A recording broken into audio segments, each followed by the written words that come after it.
Hello, welcome to this live Jetpack Compose Ask Me Anything session.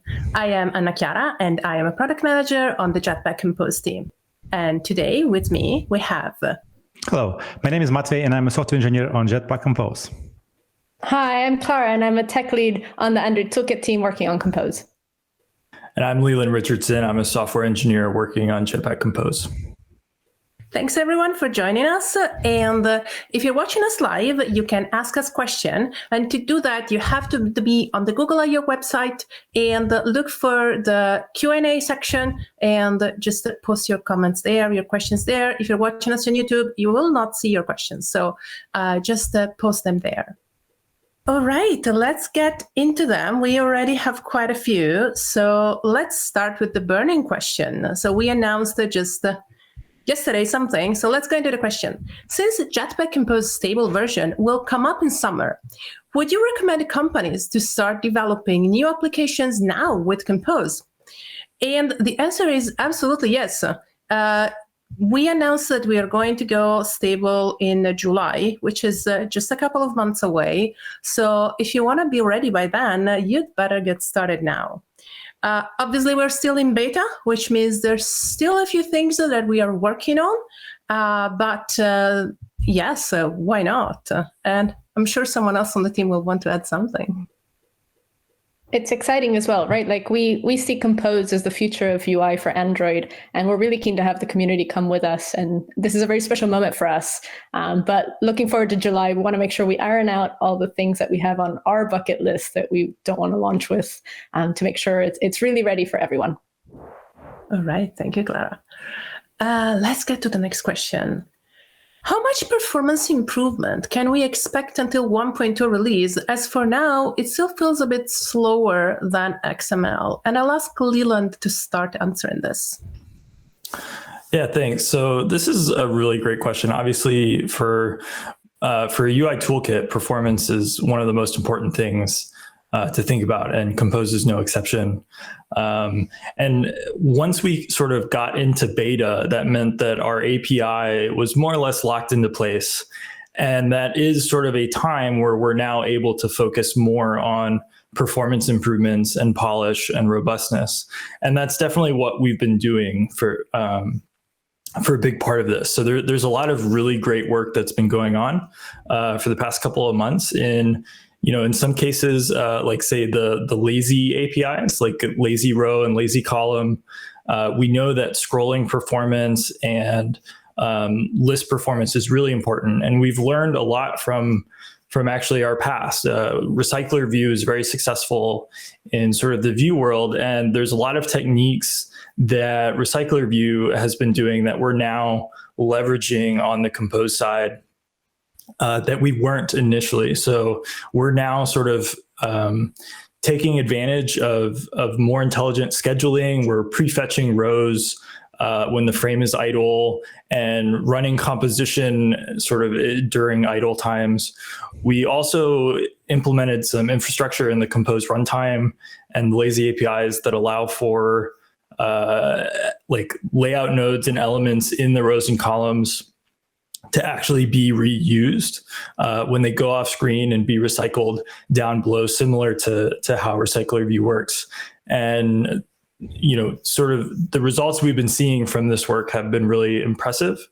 Also, we've been doing a lot of work improving pointer input and gesture responsiveness. And then also there's sort of some unique characteristics to Compose that we've had to kind of learn fresh, right? There are things that for Compose really matter for performance that there is no sort of analog in the view system. And so one of the things that we believe is really great about Compose is that it's unbundled from the underlying operating system, which means that we can have out-of-band updates and all of this great stuff about having something like a UI toolkit in library space. However, that also means that more code needs to be JITted and loaded at runtime, which has its own sort of performance implications. And so we've been doing a lot of work to really improve how this actually works on device. And there are a lot of improvements that we should expect to see by 1.0 in this arena. And it's important to kind of point out that 1.0 is sort of just the beginning, right? There are performance improvements that will continue to land for a long time. We're sort of still in this kind of timeline where it feels like there's sort of low-hanging fruit that we find, almost every week. And so there's a lot of improvements that you should expect even beyond the 1.0 timeframe. Yeah, and I think that's key, right? Like we want to make it so that we're proud of the performance of the system for 1.0. It doesn't mean that that's going to be the end goal. We think it's good enough. We're willing to call it 1.0 and feel proud of that, and we'll continue to improve performance moving forward as well. Yeah, and I think also it's worth mentioning that we're still, in a way, not really catching up, but in the end, like the previous toolkit has been around for over 10 years. So obviously there has been a lot more time for working on improvements. So it is quite normal that we'll keep doing the same and keep working on improvements in performance and overall on the product itself. Yeah, and I just want to mention real quick, like one of the underlying sort of goals with Compose is that we wanted natural code to sort of be the performant code. And so one of the principles that we try to guide all of our optimizations is we want to look at the code that you're actually writing and try and figure out how to make that the optimal code. And that's something that's been guiding us this whole time. Oh, that's true. Yeah. To add a little bit to that, basically, so the idea in Compose is that it's easier to write your own components to be more performant, which will also have a large benefit on the overall performance of the app or the third-party libraries you're using, right? So, as you can see, guys, this is what we're working on for July. If you were wondering what are we working on from now until July, that's exactly what we're doing. Let's get to the next question. And so yesterday we announced as well this new very sleek look for Android called Material U. And so we actually have a question just about that. When will Compose offer Material U themed components? And that's a very interesting question. And we're glad that you're asking it. The answer is later in the year. We definitely want to Compose to be the way forward for you to develop Android apps. So we know that this is super important. And from now on, you should really expect to see our offer always be available with Compose. So Material U is something that we really care about. We've been working closely with the team from the very beginning, and we know Compose is Material by default. So now it ships with the current version of Material, and we'll just keep doing that. We'll keep working on it. And so Material U will happen. I don't have a date. I cannot share now because I don't know myself, but later in the year. And yeah, Clara, you want to add something, I'm sure. Yes, I was just going to add, we considered, like, should we just do Material U out of the box for Compose 1.0 when we started talking with the Material team about when they were doing this. But it was really important for us. The interop story for Compose is really important. We want to be able to enable this piecemeal adoption of Compose that does not imply rewriting everything. And especially, we didn't want to ask people to write things in Compose and adopt a new design system at the same time, right? So we took a very specific bet on launching Compose 1.0 with the existing Material system so that it's an easier transition for developers, while we're working very closely with the Material team. And as soon as we can, we will also add support for Material U. Yeah, and one thing I'd actually want to add, because I have seen a few questions being asked around, for instance, this new sparkling ripple or the new overscroll effect that we have in views, and someone was worrying about, well, what will happen. And obviously, since this interrupt story for us is so important, you should not really be able to tell if a part of the app has been done with views or with Compose. So our goal is definitely to give you a very consistent look, and that's what we're working on and what you will get with Compose. Let's get to the next question, and this one is probably for Clara and Matvei. Please talk about Compose for Wear OS. There was a number of Compose announcements in a lot of tracks, and so we're getting questions about everything. Clara, do you want to start? Yes, this was an exciting part of the announcements yesterday. So we see Compose, like we're aiming for 1.0, and when we were building 1.0, it's all about the phone and trying to substitute the toolkit for the phone, but we're already having our sights ahead, right? Like, and we really believe Compose is the way to write UI on Android moving forward. And so it's really exciting for us. We've been working for a couple of months now with the Wear team, trying to figure out, like, well, their next iteration of a UI toolkit for Wear apps, we want to make sure that is Compose. And it's been really exciting to collaborate with them when they were kind of brainstorming all of the new stuff that's coming in Wear. Matvei has been working really closely with them. And I don't think it will stop there, right? Like, I think we do really want to take Compose everywhere. And over the next few years, you should see this expansion of Compose. And Wear is just the first step. I think if people picked up, there was a tiny announcement as well. We're looking at widgets. And so providing Compose support for writing widgets instead of remote view. So we're looking at all of these things. And over time, we hope to deliver a lot more of this. Yes, that's definitely what we'll be working on over the coming few years. All right, let's get to the next one. And I think I'll take a first stab at this, but I'm sure there's something to expand on here. So in Android Studio, we can use drag and drop for XML widgets and set constraints in the layout editor. When can we do this for Compose? And before answering this, I think it's just worth thinking for a moment how you express constraints with constraints layout in Compose versus XML. And we have been working on this and discussing about this for a long time before making up our mind. So Compose is very code-centric, right? We have abandoned XML for a number of things, and basically for everything. And so you express everything in code. And with this comes more flexibility in the sense that you can express your constraints in code, and they can be dynamic, and they can depend on runtime conditions. However, this comes at a cost, because what is in XML is static, and it's very easy to build, very easy. It is possible to build tools on that. And so you can edit your constraints very easily. But a live constraint editor with logic in code is a much harder problem. And we're not exactly sure it would even be worth the effort, or that we would not be able to cover all the cases. So at the moment, we're not really working on that, on having live editing of constraints.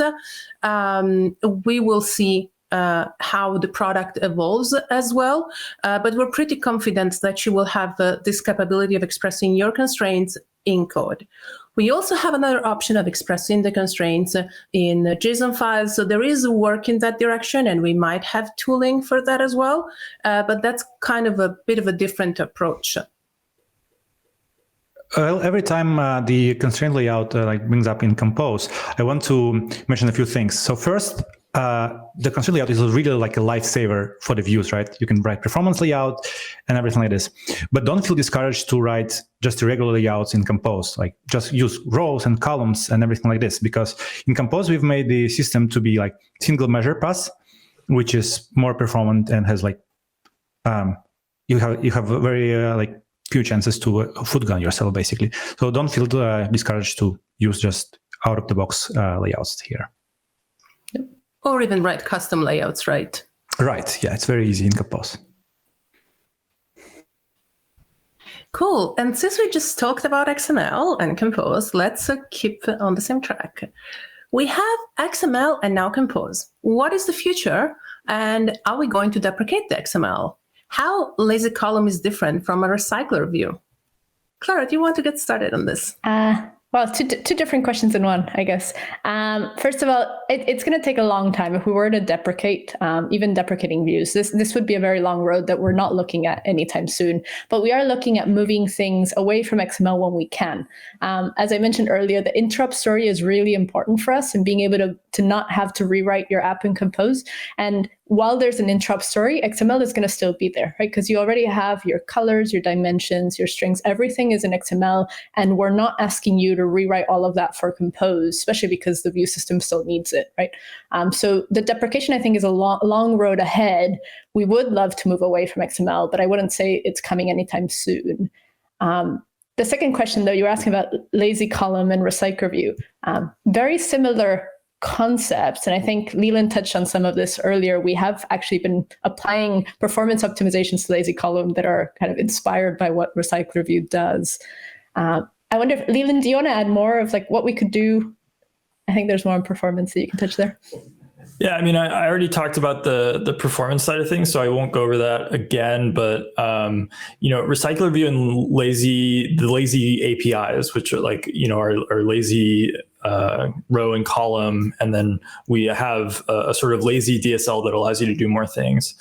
They cover a lot of the same sort of surface area in terms of what you need to do in an app, and have long lists of data that you want to show in your UI, but they're very different, sort of on the sort of the aesthetic level, where you're actually looking at the APIs. And one of the things that we really wanted to focus on for the lazy APIs to start was just ease of use, and making sure that really common use cases were extremely simple and straightforward, without sort of limiting the more complicated use cases.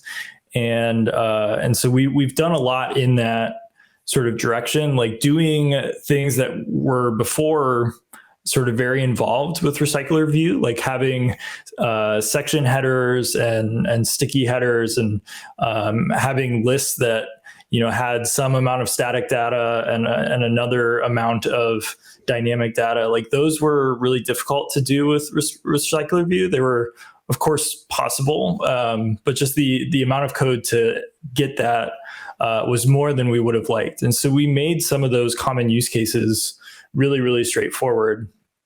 And that I think is the biggest strength of the lazy APIs right now.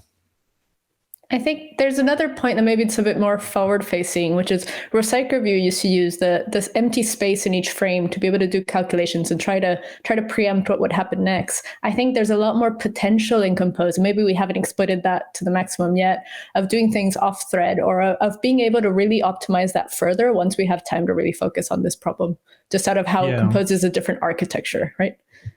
Yeah, the same is the feature-wise, right? So we have a few things we need to catch up with on the Recycler View. So for example, like grids or staggered grid layouts, which people ask a lot. They're like, we're investigating how we can do this in the idiomatic way, so you still have like very nice and easy to use DSLs, while have a variety of different layouts and functionality you can bring.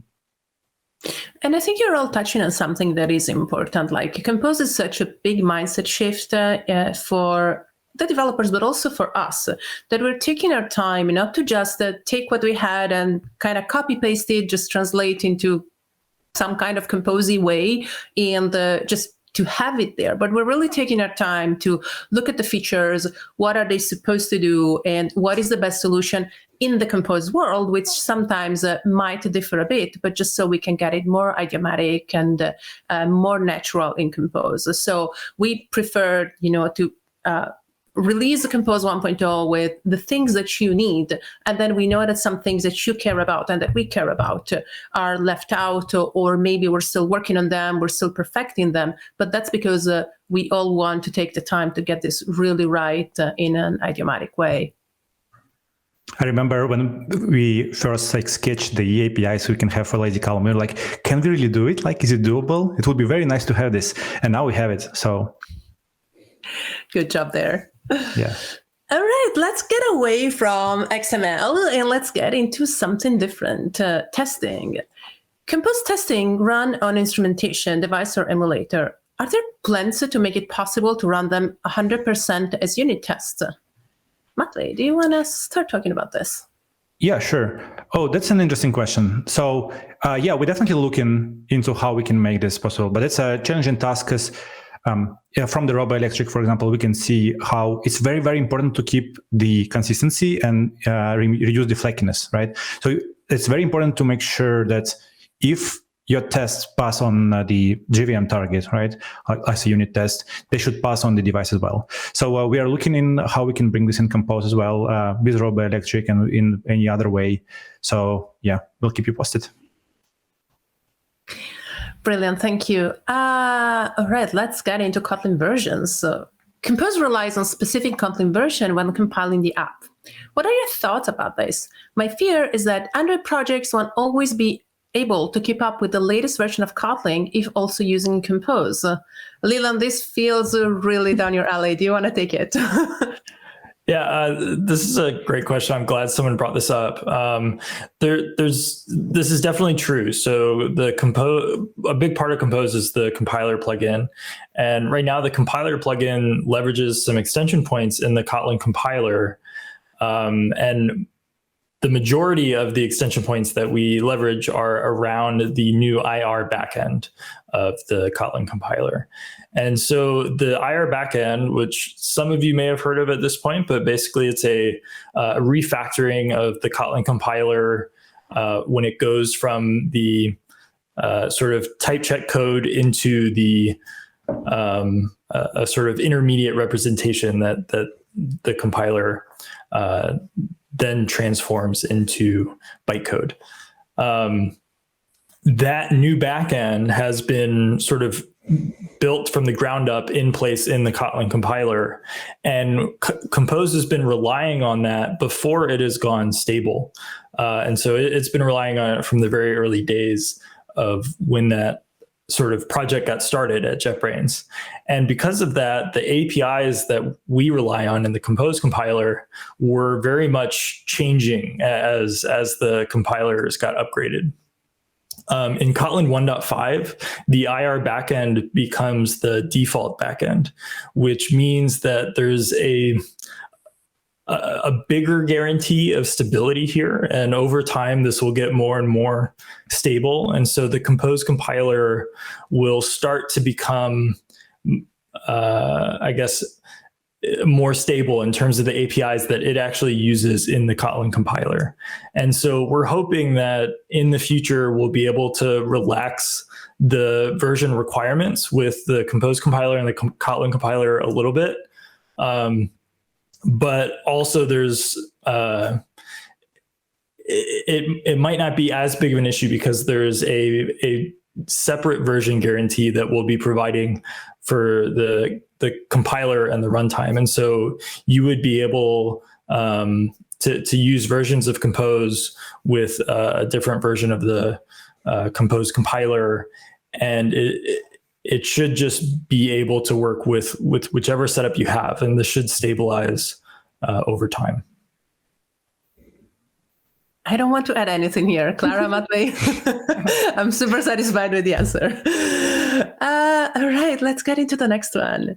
As I understand it, if we want to always use the latest and greatest stuff from Compose, we should always use Canary Android Studio, which we know is not always the best option. Any plans to make this new features improvements backwards compatible?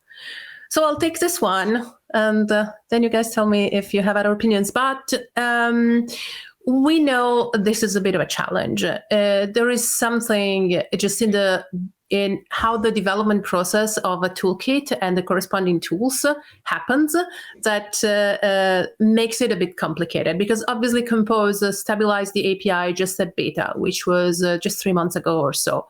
And obviously, it is very difficult to build tools on a non-stable API, especially build stable tools on a non-stable API. That is not great. So it's not really possible to write new tools and port them backwards to previous versions. So the answer is, we know this is a problem. From yesterday, you can actually use Compose with Android Studio Beta, and as we are aware of this challenge, there are the more experimental features are actually behind a flag in settings. So you don't necessarily have to use the next version Canary to at least try the things that we're still really experimenting with and that we're still working on. So we are aware of this. Plans to make it backwards compatible, just not possible at the moment.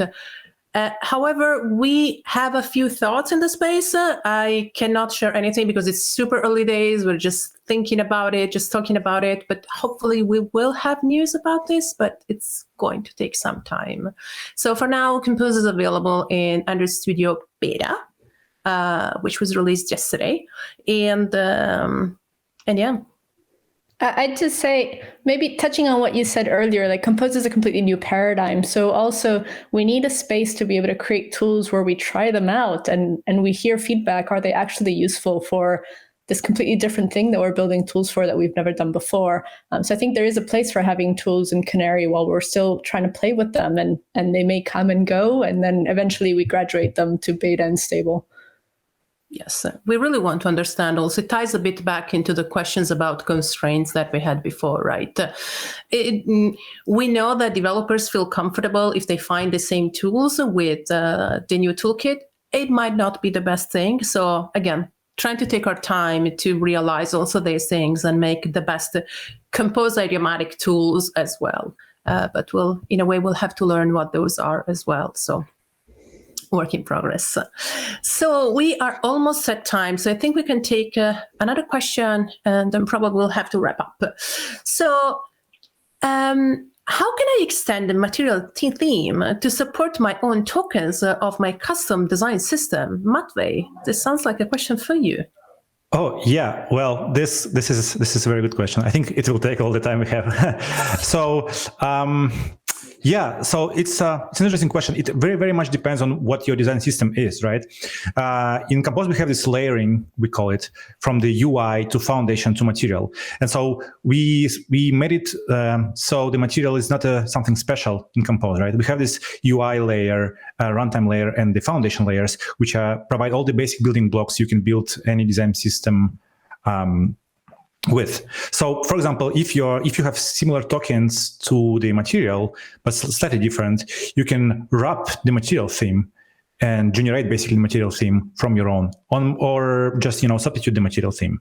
And so, for example, we have the similar approach in one of our samples, which I think called JetSnack, where we have the design system which is built separately out from the material.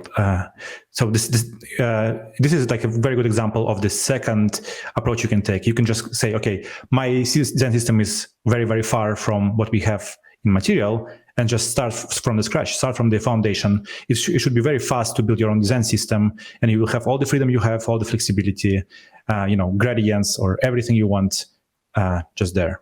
So yeah, there are different approaches you can take. Gradients, those gradients are always there. All right, we're almost at time. So just the last thing, I'm excited about Compose. Where do I go from here? Where do people get in touch with us? Where do they learn Compose? So we have a ton of material. If you go to developer.com/jetpack/compose, you will find tons of code labs, a guide. Actually, there's a curated pathway that takes you through all the things that we have about Compose. Go take a look at the video that we shared yesterday. There's a session with Clara and me, and we go into some of the things a bit more, and probably also we point you to a lot of resources. But yeah, there is that. There is our community, but if you go on our homepage, you will find also all the links that we have there. Thanks everyone who have been watching. Thank you so much for your questions. They've been pretty awesome. We hope that we answered all of them, and please keep joining to us, and happy composing.